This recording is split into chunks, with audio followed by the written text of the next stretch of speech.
John Sloan and Curtis Renee, welcome to American Black Journal. Thank you. What is the current state of things with Black Lives Matter? John, I'll start with you. Sure. So the current state of things with Black Lives Matter is actually maybe more of a complicated question than you might assume. This recent moment has been very interesting. We've seen a massive uptick in our traffic on our website, going from a couple emails a week to hundreds of emails a day. And in one sense, we really appreciate that new energy. On the other sense, it's slightly frustrating because we haven't gone anywhere, right? We've been here, we've been doing work. And I think what a lot of people don't realize about Black Lives Matter in specific is that we are an organization with affiliate chapters, and we run programs, and we have to do the same type of fundraising as any other group. The primary difference is that our individual chapters have a lot of autonomy as to what we choose to focus on. And that's based upon the idea that what we need in Detroit is completely different from what you might need in Louisville or in San Diego.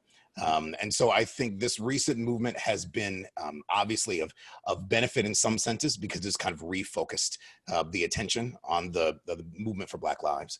And it's our job now to make sure that we can leverage that and continue that momentum, because this moment for us doesn't fade away. We continue to do the work long after the cameras have stopped rolling. Yeah. Curtis, could you talk about Detroit and the momentum we've seen here, the specific protests and the response from police, and what you see as either the opportunity or maybe the frustration of where we are at this point? So I just wanted to lift up that the 100-day mark for the marches did happen a few weeks ago, which I feel is something wonderful. And also saying that our protesters here in Detroit have been completely nonviolent during those 100 days. And in the moments of them being nonviolent, they were met with brutality and also a spin on the narrative from Chief Craig in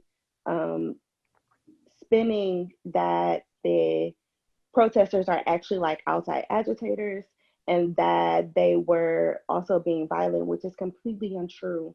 And not only that, they were met with brutality and arrest, tear gas, and sometimes tasers and brutality. Yeah. So I'm really interested and really excited to see how the protests grow from not just in being protests, but organizing and becoming a movement and going forward. Yeah, let's talk about that. I mean, I think that's one of the concerns that a lot of people have right now is, how do you take all this energy, this newfound energy, and channel it not just into protests in the streets, which are important and are getting important attention and are actually inspiring some change, and we should make that clear as well. But translate that to the more sort of sustained, I guess, work that needs to be done in legislatures and other places. How confident are you that we're going to be able to do that? John, I'll start with you. So I think we saw a really good example of that yesterday in Louisville, actually, where we saw a settlement for Breonna Taylor's family and their estate. That was not only one of the largest settlements ever given to a Black person in a murder, but people are going to say in a wrongful death at the hands of police. But what we saw attached to that financial settlement was also a series of legislative actions to which the mayor and the city of Louisville agreed. Do I think they go far enough? Not necessarily, but do I think they're a good start? Absolutely.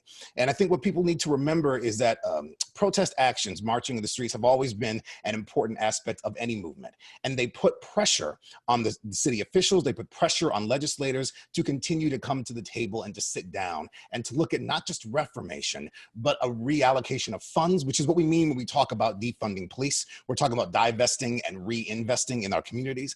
And they also talk about reformation not as incrementalism, but as wholesale upheaval and change to a system that's functioning in the way it was designed. I think that's very important to remember. This system isn't broken, it's benefiting those individuals that it was intended to benefit. And so what we're demanding is that reallocation of resources and of access. And what you're seeing in these protests is you're seeing that leverage and that pressure being put on our city officials and our legislators via the community. Yeah. Uh, Curtis, I want to talk some about the role of women in this movement and other social movements. Black Lives Matter was started by women, which I think is a really important dynamic to acknowledge. But talk about the role of women in this moment and in this summer of 2020 here in Detroit and around the country. It does seem as though this movement is still powered by and framed very much by the women who are involved. Yes, it's been wonderful actually seeing women out in the street during protests, women that are doing like political education and also different programs that are coming together in support of this moment that are not just protests, but also things like Green Light Black Futures, and Green Chair Initiative at Feed and Freedom, which is headed by elder in our community and also a woman, and not seeing women just being pushed to the side or just playing roles that they are told to play, and taking this opportunity to be involved in the ways that they feel are most beneficial and most useful, and also like lifting up their skill sets. So it's been really wonderful to see that. Yeah. So I want to spend some time talking about Defund the Police, which is a slogan that I think confuses some people. There's other people who've taken it and misinterpreted it intentionally to cast aspersions on the movement. And then I think there are people who are genuinely curious about, well, what does that mean and what would that look like? Curtis, I'll start with you. Talk about what you mean when you say defund the police. So I feel like that means like a few different things. And also I want to lift up that that police have been a part of how safety has been framed in our community spaces.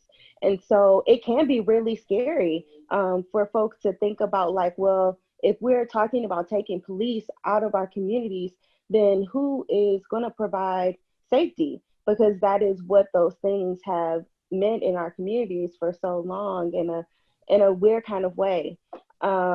So one thing is defunding the police also means how are we able to reclaim the power over what safety means in our community and being able to provide actual safety on our streets and in our neighborhoods.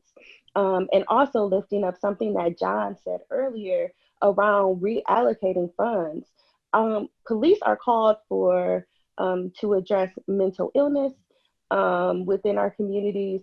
They're called to address domestic violence. They're called to address so many things that they do not have the training to actually support in those moments. And instead of those dollars and that money going into spaces that actually have the skill sets to support our communities in that way, those funds are taken away from them and pumped into the police system. And so when we say we want to defund them, we want to make sure that money is going into services and support systems that can actually create a safety net for our communities and addressing and supporting what's actually happening instead of further criminalizing people and surveilling people. John, when we talk about defunding the police, for you, what does that mean? I think it's important to think about our system and the way it was constructed in its full context. And I think oftentimes we tend to look at these issues in a vacuum and not at the intersection with which all these systems connect, right?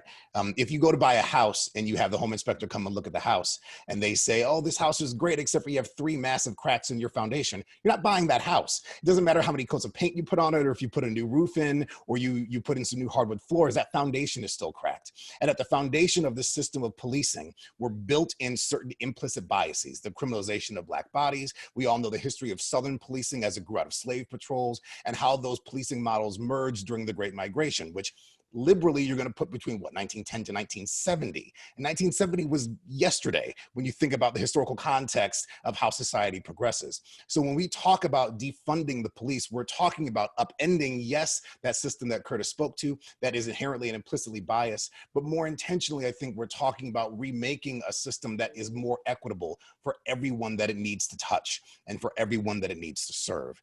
And that's the part that I think gets lost often in the struggle. There's all this framing around, well, if you don't have police, then crime is going to be rampant.